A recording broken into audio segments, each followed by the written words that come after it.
Good to see you all this morning.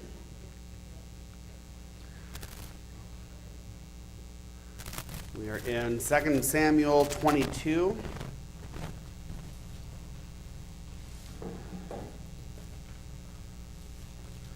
Remember that this last section, chapters 21 through 24, they've kind of broken from the pattern that we had of roughly going chronologically. Now we're just kind of hitting some assorted things from David's life. Although I do think now we're starting to get towards the end of David's life. This chapter is a song of David. So actually, it's something that is replicated in Psalm 18, almost word for word as well.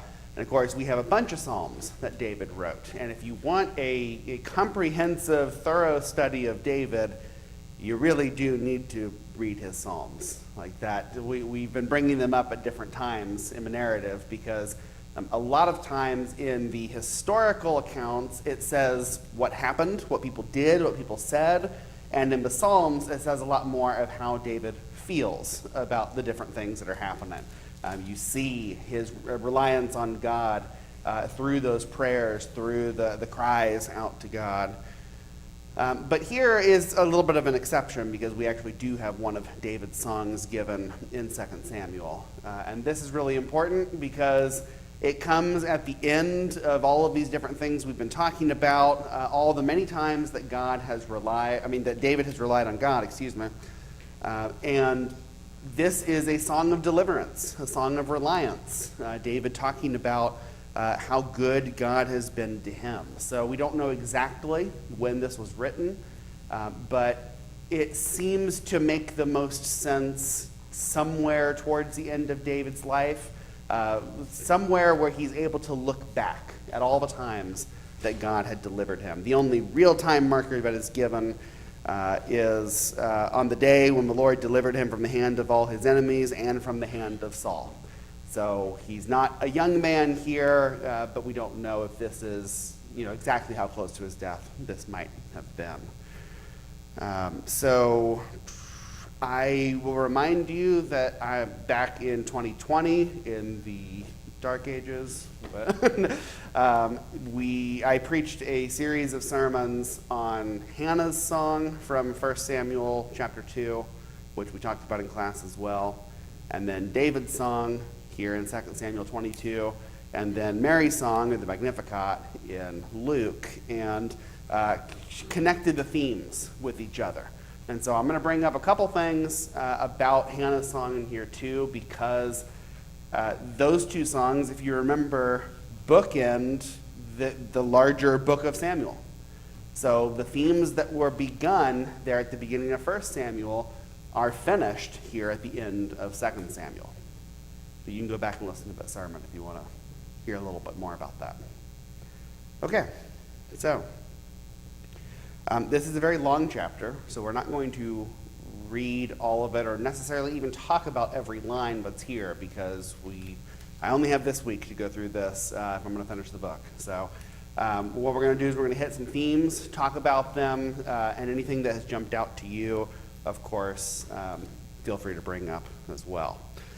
So a bunch of times in this song, in verses 2 and 3, in verses 32 and 33, and in verse 47, probably some other places, David calls God his rock, or some variation of that. What significance is there to David calling God his rock? Aaron? Kind of speculation, I guess, right? Sure. Yeah. So I guess my first response would be, I don't know. But if I had to speculate, there's some plausible connections that we could make. Mm-hmm. And one is, he killed Goliath with a stone. Yeah. God is the one that killed Goliath through David. That would be one kind of application to that. Sure. He connects, my rock, my fortress, my deliverer. Mm-hmm. And so I also think we should just look at one of those things Yeah. by itself. Yes. So, fortresses are made of stone. Yeah. A rock is something solid. Yeah. It's unmoving. Yeah. There's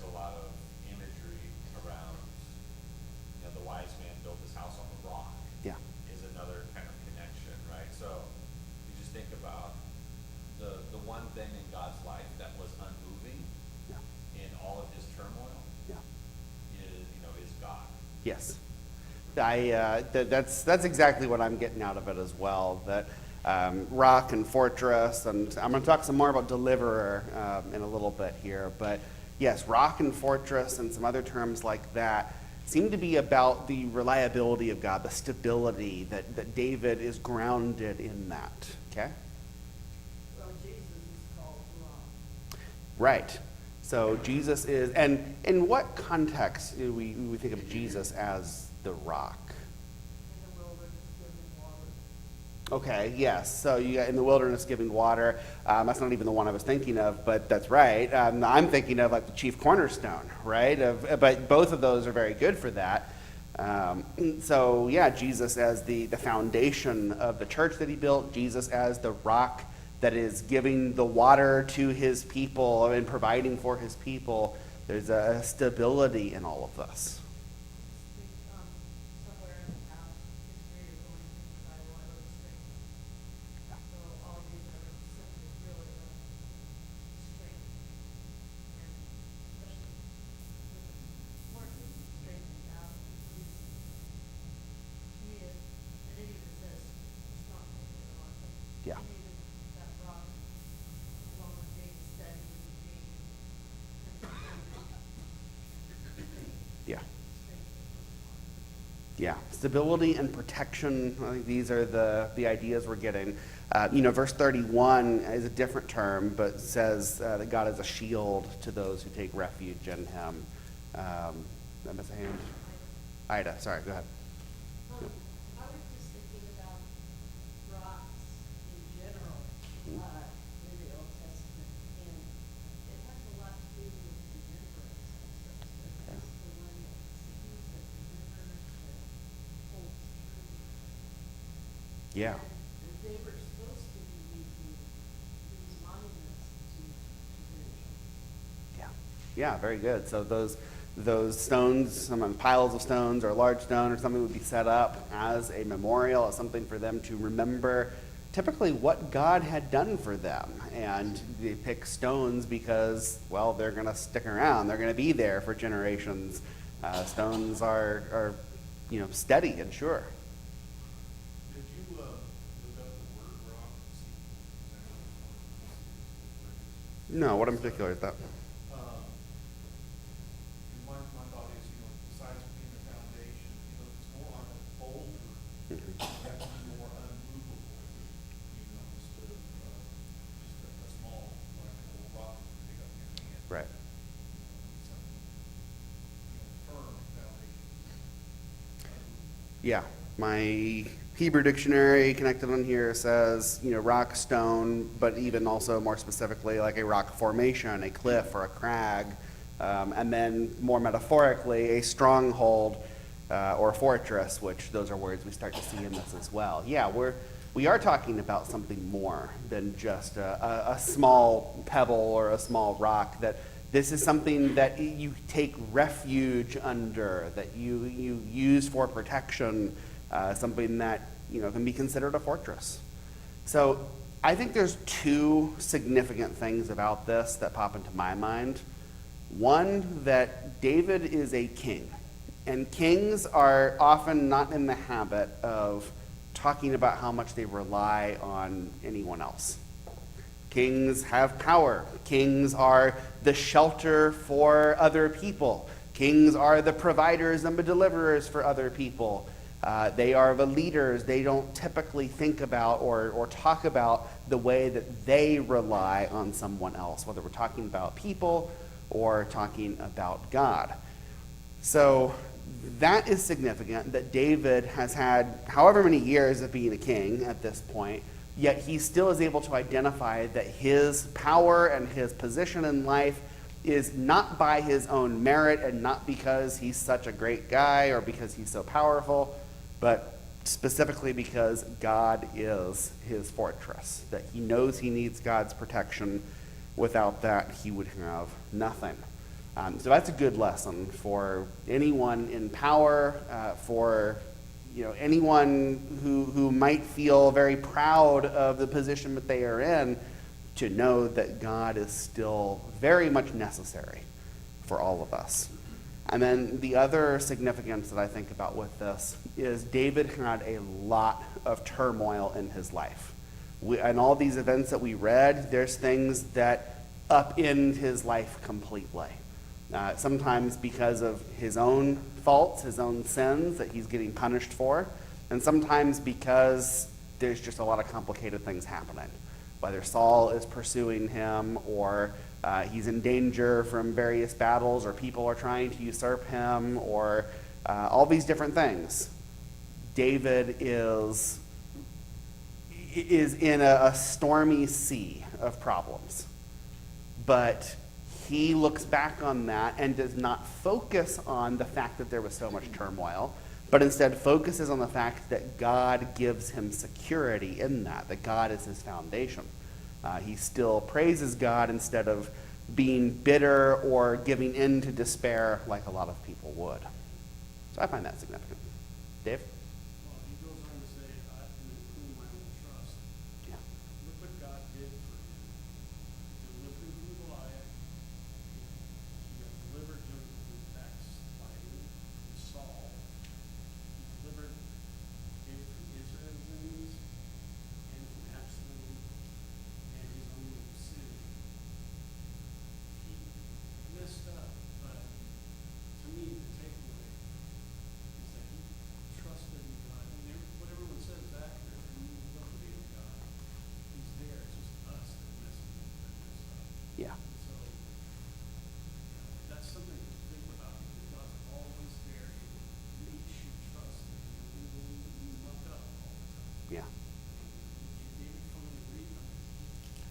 Just to take from Psalm 18, Yeah, Psalm 18.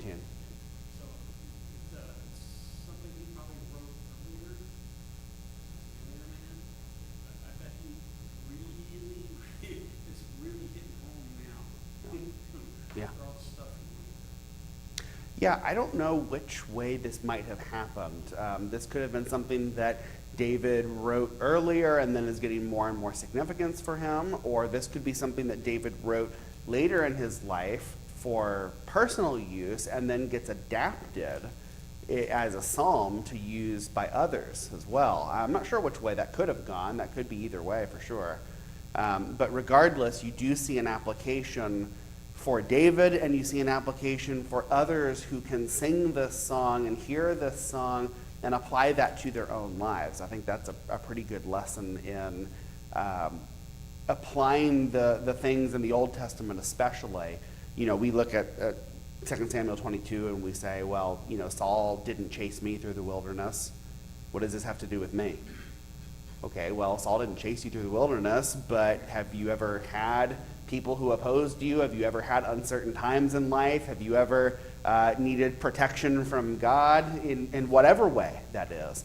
You can take these same principles and let that be something to praise God for. So, yeah, Ida.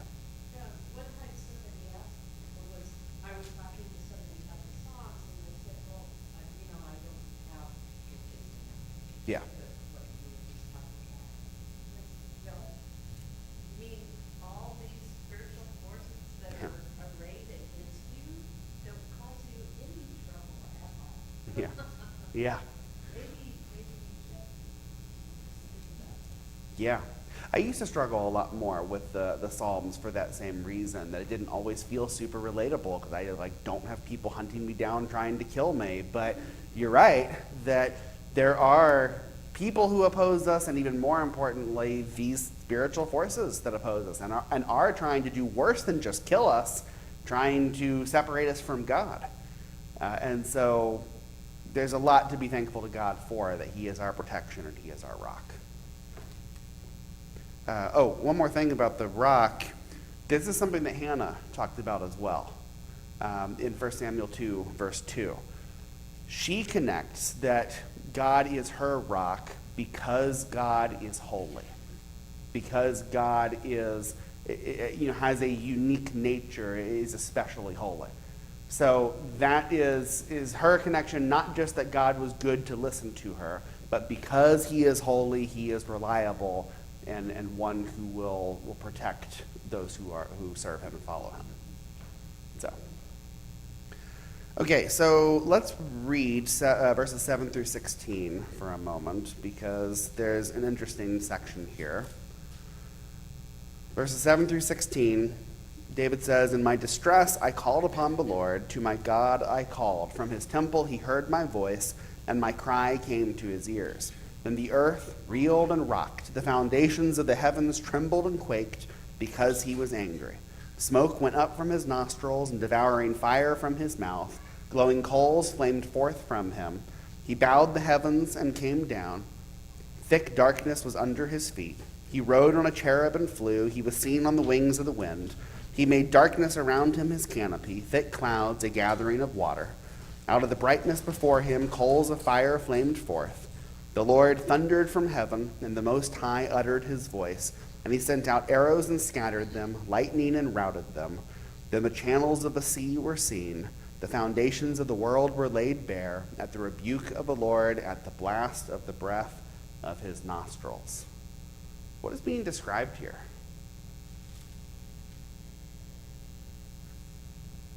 Okay? I saw it as being messianic. Yeah. Maybe his anger at the death of his son. Yeah. There were a lot of things like this that happened at that time. Yeah. So this is, I think, one of the applications of this section. And this is very common in the Psalms, very common in the prophets, to have that layered application to it.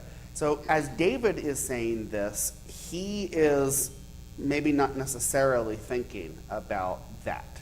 This is about how God has helped him, and how God is his deliverer, God is his protection. And so, verse 7, he in his distress, he's calling upon the Lord, God hears, and God reacts. So that first layer of application is God moves powerfully to save David. And there's definite poetic license here. This is pretty common in poetry to use larger than life language to describe something of power. And this is a song. It is written that way. So on one level, that's what David's talking about, just how powerful God is in reaching out to save David, in smiting his enemies, in moving so powerfully, it is as if the foundations of the earth are laid bare. But I think Kay's right, too, that there is more to this, that very often in the Psalms, you can see, a lot of times, 3 layers of application to them. So the first being whatever that immediate context is, and that's what we just discussed for David. The second would be how the exiles would understand these psalms, and how they would consider them in hoping for God to bring them back, asking for God to bring them back, or even after that had happened, talking about and singing about and praying about how God brought them back to the land. That God smites their enemies, he restores them, he brings them back into his presence. They are distressed, and now they are saved. But then the third application, and that's what Kay is hitting on there, that you have often a messianic overtone as well. That you have a message of Jesus, a message here of judgment, that Jesus is going to punish the wicked and redeem those who are saved, those who are his followers, and therefore the world will be judged. So just thought I'd highlight that. Did you have any other thoughts about that? Aaron? Just David's distress, just interesting the language that he uses to describe that. Yeah. That it's waves of death, and floods, and just the kind of this idea and concept of being overwhelmed, drowning. Think about being in a storm or something, just with water all around. Yeah. That's the way he felt. Yeah. Yes, I noticed that as well. And I think there's an interesting contrast you can make with that description with what he describes a little later. Because yeah, that's a very like suffocating description there of David in his distress, how he feels like he's drowning. He feels like he is restrained. He feels like he's being pulled under. That's not a good feeling. Like, this is the stuff of horror movies or the stuff of nightmares. That's what David is feeling like in his distress. And I know we're jumping around a little bit because he goes from his distress to God moving powerfully to save him. But then if you kind of skip over that section and compare what Aaron's talking about with verses 17 through 20. So I'll read 5 through 7 first. That says, "For the waves of death encompassed me, the torrents of destruction assailed me, the cords of Sheol entangled me, the snares of death confronted me. In my distress I called upon the Lord, to my God I called, from his temple he heard my voice, and my cry came to his ears." So, death is wrapped around him and pulling him under. Now compare this to 17 through 20. "He sent from on high, he took me. He drew me out of many waters. He rescued me from my strong enemy, from those who hated me, for they were too mighty for me. They confronted me in the day of my calamity, but the Lord was my support. He brought me out into a broad place. He rescued me because he delighted in me." So what's the contrast there? Aaron? He went from suffocating waters to being on land. Yeah. With a lot of room to breathe. Yes. You ever see, in the movies, somebody who, in a shipwreck or something, they're in the water, they're drowning, and they finally make it to land, and they're so glad they kissed the ground? Solid ground. It's a beautiful, wonderful thing when you are trapped out in the sea and can die very easily, fighting for your life. Now you're on the stability of solid ground. Well, David didn't just sort of randomly find himself out of the water, kind of thrown onto the land. It says that God sent from on high, took him, and drew him out of many waters. God pulled him out of the suffocating waters he was in and placed him on the dry, broad ground. Now he has stability. Now he has that safety and security.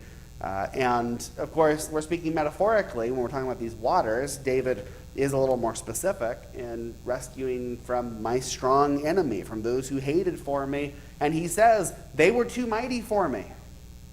There were lots of times that David fought enemies that are too strong for him to defeat. Like, realistically, does David win against Goliath? Does David win against King Saul, who's pursuing him with the might of the people of Israel? Does David win against the Philistines, who are stronger and have better weapons and have been afflicting the people for so long? Does David realistically win against all of these enemies? Does he even win against Absalom, who's got the hearts and minds of the people and who's got the good advice of Ahithophel, able to tell him how to defeat David? Does David really win? Or, go ahead, Aaron. But how easy is it to not give God the credit once you're past that and you're in a good place? That, I think, is what's so wonderful about this song. This is not just a psalm that David wrote while he was in trouble. We have some of those, and those are really important. This is a song he wrote after he was in trouble, looking back on how God saved him, and that he acknowledges that it's God who saved him. Because you're right, it's really easy to cry out for help when you need it, and then to be very smug about how smart and capable and strong and whatever you were after the fact, even though it's God who saved you. Ida? I was just gonna echo. Okay. Yeah. So this is very important to see this out of David. And again, as a king, he has even more temptation to attribute this to his own power. I mean, we all can do that. We don't have any kings here in this room, and we do a pretty good job of that ourselves and attributing things to our own power if we're not careful. But a king is used to having a lot of sway and control. Yet David sees that it's God who has truly saved him. Yes, Dave. One of the other things that David recognizes God was angry with his sin. And along with what Edward and Gary were saying, I kind of try to liken it to us today, you know, how we get financial problems and all those weird things, formal works, sometimes we don't think about God. Yeah. And, I'm not trying to liken it to this, but in metaphor. But he realized that God was angry with him, and he realized that he should talk to God, and God heard him. And that's something that too many of us don't do. Yeah. Keep going on, and and I believe that's why we mentioned that his enemies were too great for him. Yeah, they were for him, they weren't for God. Right. So he started mucking up again, you know. Yeah. God, Yeah. how much, you're on your own. So it's just something to think about when you face with trials that are nothing like this. Yeah. But we need to talk to God so that he hears us. Yeah. And depend on him. So what's interesting about that, are we buzzing? Sorry. Okay.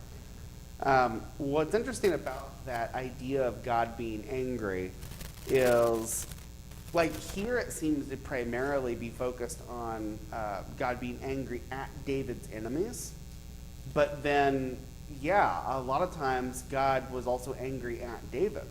And David kind of made himself God's enemy until he repented and came back to God. And so you have an interesting position there where David has seen what God does to his enemies. And so when David sins, and when that is pointed out to him, he is very good about realizing, I don't want to be God's enemy because I know what he does to his enemies. So I repent, I come back to God, and so that God will turn his anger toward the people who are against him and instead will deliver me. That's an important part of this as well, and an important part of David's life in general, because we've seen him make plenty of mistakes. He's had all sorts of sins in his life, but he keeps coming back to God.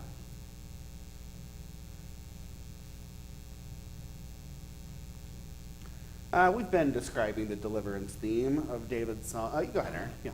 Just one note on that. Yeah. Like we kicked off the class this morning, we don't really know exactly when David wrote this. So we know it was, after many successes. Yeah. We don't know if it was after the sin with Bathsheba or before. Right. It could have been, Either way. in between when he was doing great. Right. And the next section, he says some pretty, shocking things about God's feelings for him and his righteousness and his uprightness and things like that. So I'm glad you've noticed that because I noticed it too. Yeah, go ahead. I mean, Yeah. just from a timing perspective, Yeah. it's possible that, this was on his upswing. Yeah, it It's could not be. his decline or after. Yeah. Yeah, I want to talk about that some more for sure because those are maybe the most interesting verses in the whole song to me. I'm going to get there in just a minute. A little bit more on a deliverance theme. We see this all throughout, like we said already, in verses 2 through 4, there in 28, 36, 44, 47, and on. It's really all throughout the psalm. But the point is that David's under constant attack in his life, but God always delivers him. No matter who the enemy is, no matter how strong they are, realistically, as we said, David doesn't win in this, but he only does because God is there to deliver him. So I think what this adds to the previous point that we made is that God is not just passively David's rock or David's fortress that David uses for protection. but that God is also actively David's deliverer. There's an active component to this. And also notice that the danger does not go away in David's life. There's not really a period of peace in his life where he doesn't have people opposing him and there's no threat to his life or his position as king. Those don't go away. But God is able to defeat all of David's enemies, and he is faithful in doing so as David continues to rely on God. Anything else you noticed about that deliverance theme in particular?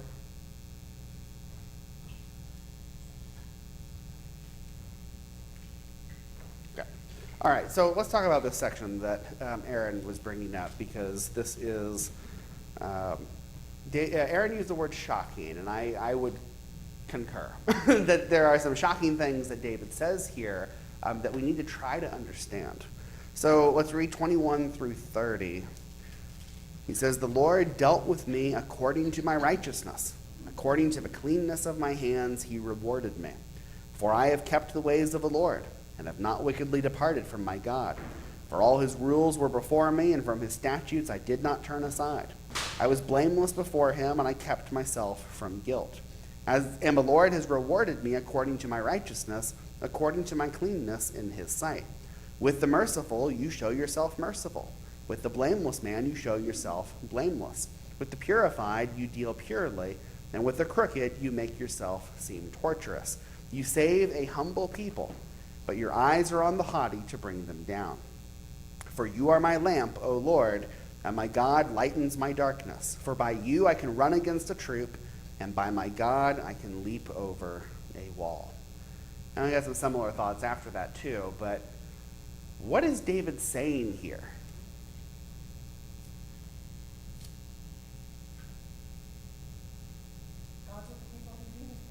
God's with the people who do his will. Okay, Ida? I don't think he's saying he's perfect. I think he's saying that God purified him. Yeah. He gave him the clean hands. He gave him the ability to keep him calm. He Yeah. gave him the ability to do all these things. Yeah. And God's forgiveness, when God says he's going to forgive, he forgives. It's not, well, I'll forgive you later. Yeah. So God is his deliverer, his protector, and the one that makes him strong. Yes. Okay, I think Ida's spot on here. That David is not trying to say, well, look at how amazing I am. I've done everything right. I've never made any mistakes. There would be a twisted irony to that when you then get to 28 and say, you save a humble people.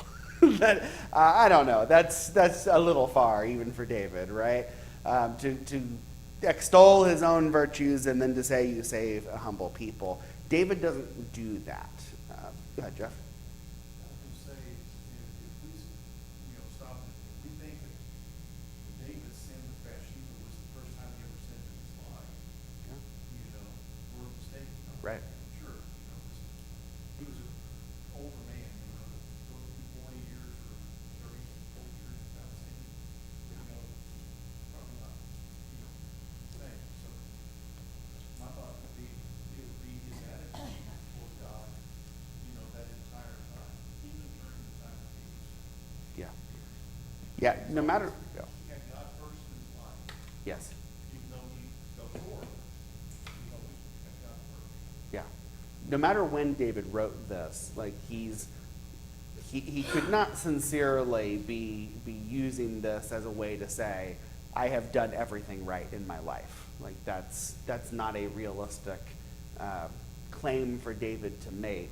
And also really does not fit with the theme of this song. That would be an abrupt left turn for David to be talking about how much God has delivered him and how much God is his rock, and then for him to suddenly pivot and be talking about how amazing he is. Mark? You said it earlier that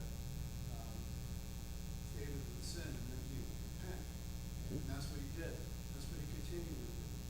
He would repent of his sin, and he wouldn't dwell on it anymore. He would move forward. He understood there was repercussions because of it. This is a Christian. This is a foreshadowing of what Christians do. Yep. And this is what Jesus revealed to everybody was, God doesn't want you dwelling on that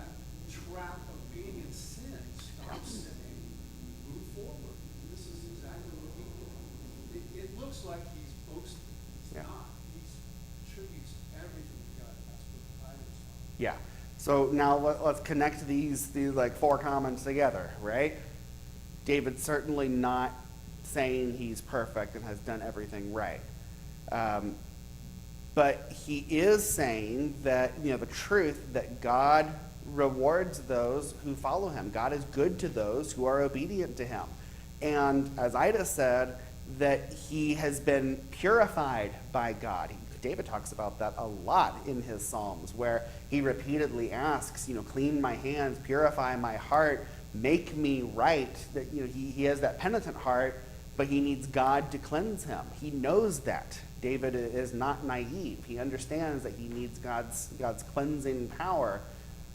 And so, there's no boasting here. This is actually rooted in God's goodness. That the only reason that David can say, I am blameless or I am righteous, is because he has been cleansed by God. And this does look forward to what Christians can say and do in the way that we can live, because we are cleansed by God. And so we get to say some things and to live with a certain confidence that might sound boastful to people. And in fact, sometimes it sounds boastful to us. We have a hard time with it. I strongly believe that it is good to say, I am going to heaven. And sometimes Christians have a problem with that. Can you say that? Can you just say, I am going to heaven to be with God? Shouldn't you say, I hope to go to heaven? And obviously the point is that we only will be in heaven with God through God's mercy, by his grace, by his cleansing power. I certainly don't say that I'm going to heaven because I'm so amazing and because I deserve it. But I don't have a problem stating that with boldness and confidence, because God says we should have boldness and confidence in that. We get to call ourselves children of God and say that we belong to God. Dave. Well, I apologize as soon as I commented on this, I can't hear what you're saying. But to me, you used the word blameless, Yeah. not sinless. Huge difference. Yeah. We have another example of that in John, where Elizabeth and Zechariah were blameless. Yeah. But not sinless. So when we teach people about that, and some people would say that's arrogant, that's wrong, blah, blah, blah, blah. It's God, when we were repentant to God and strive to do his will, he doesn't hold us, he holds us blameless. Yeah. He doesn't hold us as pointing our finger at us, saying you're all sinners, which we are. But that's the thing. That, to me, that's the difference. Right. Blameless as opposed to sinless. It is. And there are two ways that you could be blameless. You could be blameless because you never did anything that was worthy of blame. That's the way that Jesus was blameless. He never did anything that was worthy of blame. Or because you've been cleansed of your sin, and so now there is nothing to impart blame upon you. There's no stain against you. So then this comes up as well in the New Testament, even in the qualifications for elders, right? That an elder is to be blameless. Sometimes, brethren have a problem with that. They go, how are we going to find an elder that's blameless? I know that thing he did one time, or, he made that mistake, and so I blame him for that. That means that he's not blameless anymore. And that's not the point. That's never been the point of the term blameless. The point is being cleansed of sin. The point is being in good standing with God and not having anything that is held against you by God. Not whether somebody in the church blames you for something. So, yes, this is why David is able to say that I am blameless. I think the key verse in this little section is verse 26, 27. With the merciful you show yourself merciful. With the blameless man you show yourself blameless. With the purified you deal purely. And with the crooked you make yourself seem torturous. There's that purified word that Ida was talking about. David knows that it's not inherent goodness that he has. It's that he is purified. He is not capable of purifying himself. He needed to be purified by God. He knows that he has been, and so he has the confidence to say that I am righteous. So, yeah, very interesting little section there. Okay, explain the importance of verses 38 and 39 in the context of this song. He says, I pursued my enemies and destroyed them, and did not turn back until they were consumed. I consumed them, I thrust them through, so that they did not rise. They fell under my feet. I don't know if you'll pick up on where I'm going with this, but what jumps out at you here? You ever come to God's help? Yeah, you overcome with God's help, and this adds like another piece to what we talked about before. We had David taking refuge in God as his rock, and then we had God delivering David actively, and then now we have David actively working to overcome his enemies, but with God's help. So there's no passive part of this that on God's part or David's part. God is more than just passively there for David to take refuge in, and David is doing more than passively waiting for God to deliver him.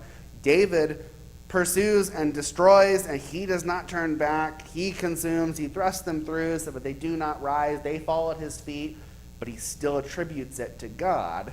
It's God who is delivering, but David is going to go forward and fight against his enemies as he is supposed to. And this is a good analogy for our salvation, for the way that we are delivered by God, that God does expect us to do something. Even though God delivers us, that he plucks us out of the waters that we are drowning in, there is still an active component on our part. And people have a problem with that active component because then they say, well, now you're saying that it's your works that made you worthy of it. David could have gone out to fight Goliath and been squashed like a bug because that's what's supposed to happen when you go fight a giant. But he went forward in faith and didn't wait back with everyone else saying, well, I hope God strikes him dead with lightning. The fire from heaven comes down and consumes Goliath. No, he went forward, and with God's help, he defeated Goliath. Well, for us to be saved, for us to conquer sin, we absolutely need God.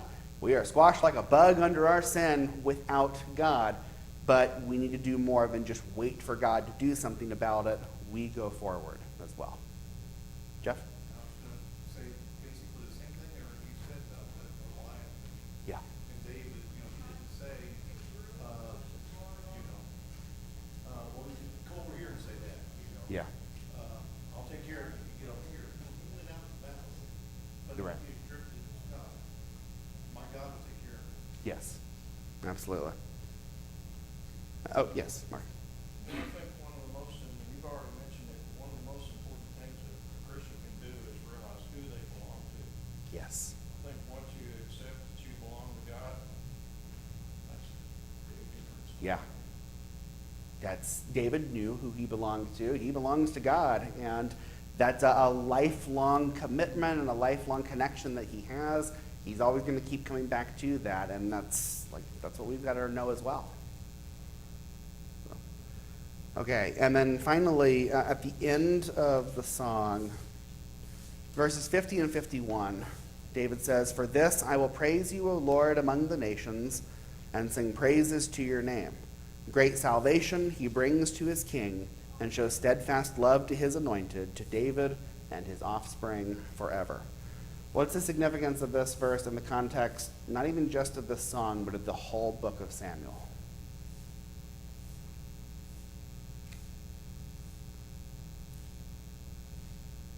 The relationship.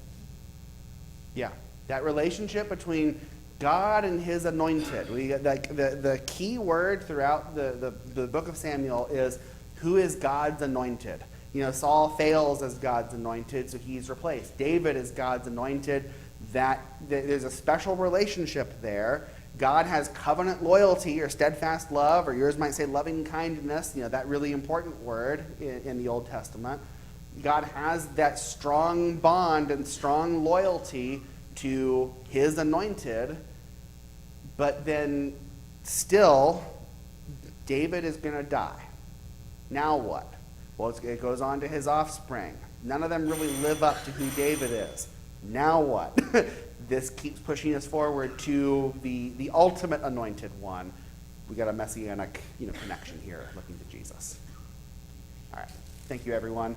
Next week we will get into chapter 23, and we're getting pretty close to the end of the book. Thank you.